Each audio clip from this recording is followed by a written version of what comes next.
Can I tell you one of the biggest lies we've been told about budgeting? It's that it's supposed to make your life feel smaller, and it doesn't. A good budget gives you permission to spend on what matters because you've already made it a plan. You've already made a plan for it. If you've been avoiding budgeting because it feels complicated, restrictive, or like one more thing to fail at, this video is for you. Today, I'll show you the simple budgeting system I wish someone had handed me years ago. One that gives your money direction without making you feel deprived. Because budgeting isn't about saying no to your life. It's about saying yes to the life you actually want. If you only remember one thing from today's video, remember this. A budget isn't a punishment, it's a plan. It's simply deciding where your money goes before your money decides for you, or a life circumstance. Once I understood that, budgeting stopped feeling restrictive, started to feel freeing, actually. I don't think most people fail at budgeting. I think most budgets fail people. We're handed this complicated spreadsheet, an unrealistic spending limit, and told we have to track every expense to the penny perfectly. So what happens? We miss a category. We overspend one weekend, life happens, and suddenly we feel like we've failed. But it's not a budgeting problem. That's an expectation problem. A good budget should help you make decisions, not make you feel guilty. In my first marriage, budgeting wasn't something I had much say in. It was restrictive, and it wasn't really in my control. After my divorce, that pattern was really hard to shake. Even though I didn't like how it felt, it was what I had known for 2 decades. So it's what I reached for to try to organize my new life. And that same level of restriction and detail, the thing that I thought I was supposed to do, started to feel like its own kind of failure.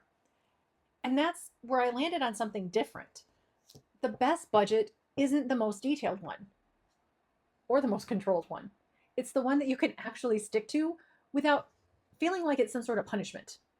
I tend to work with more rounded averages of normal spending, and overall that works for me. The trick really is finding what works for you and being honest with yourself along the way. So instead of asking, what should I cut?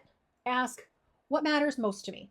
Obviously, there's some non-negotiables. There's housing, there's food, there's transportation, there's saving for emergencies. Then there's also giving and family and fun. Your budget should reflect your priorities, not someone else's. Within reason, because you can't look at paying a bill as someone else's priority and not yours. Money is a tool. Your budget tells that tool what job it's supposed to do. Do me a favor and comment plan below if you've ever just abandoned a budget because it felt too restrictive or complicated to keep up with. I want to know that I'm not the only one, and I can send you a super easy starter template that I built to help you get going without getting overwhelmed. And it's just a jumping off point for you. So here's the key to have a simple budget. Forget complicated formulas and start with 4 questions. 1, what money is coming in? Know your monthly income from all the sources, and knowing what's regular versus more unreliable income is really important. 2, what absolutely has to be paid? Housing, utilities, insurance, minimum debt payments, food. Those are just some examples of non-negotiables. 3rd, what are my goals? Emergency fund. If you don't have one, you need one, and you'll be surprised by the peace of mind that it provides. Paying off debt. We'll work through the strategies to do that in another video. Vacation, retirement. Most people need to plan for this and haven't really started yet. And then whatever matters most to you. 4th, what do you want to enjoy? And this is the part that most budgets forget. Do you have a favorite coffee? Do you like to go out to dinner with friends? Do you have a hobby? Do you like to read books? Do you like to travel?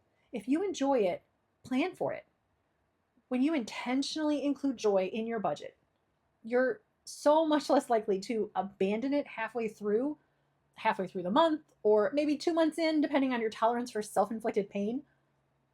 For me, that meant giving myself permission to enjoy small things without guilt, not a single bit of guilt, because they were already part of my plan. And this was a gradual shift, not an overnight one. I enjoyed picking up sushi because I love it. And on days where it had just run me ragged, that was a nice treat. Or grabbing my favorite ice cream after I'd finished a project that I'd been putting off.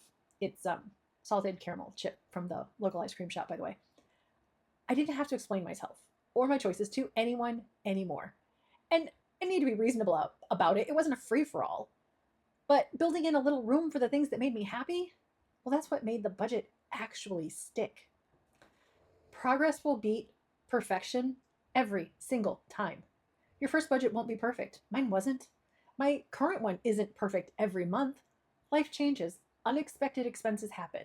And I've just had to replace my entire HVAC system less than a month ago. There was an unexpected expense. The goal isn't perfection, it's just awareness. And every month you learn something. Every adjustment makes next month a little easier. And that's how confidence grows. So before you leave today, spend 10 minutes maybe doing one thing. Write down what money is coming in, what absolutely has to be paid, and one financial goal. And don't worry even one little bit about making it perfect. This is not going to be about making a perfect budget. Just make your very first plan. So today we talked about 3 things. A budget isn't a punishment, a budget reflects your priorities, and a budget gives your money direction. You don't need complicated spreadsheets. You just need a plan. Now, don't get me wrong. If spreadsheets are your jam, go for it by all means. But don't get bogged down in the creation of the perfect spreadsheet and forget that the real goal was giving your money a job. Remember to comment below if you want the basic budget template I built for you, or you can just follow the link in the description. Every financial concept you understand gives you a little more control over your money and a little more confidence in your financial decisions. Remember, you have more control than you think. You've got this. If today's video helped you see budgeting differently, remember, giving your money a job builds the breathing room you're after. Your credit score decides how far that breathing room can take you, which is exactly what we cover in this video about understanding your credit score. And then you can watch my credit utilization video. I'll link both right here.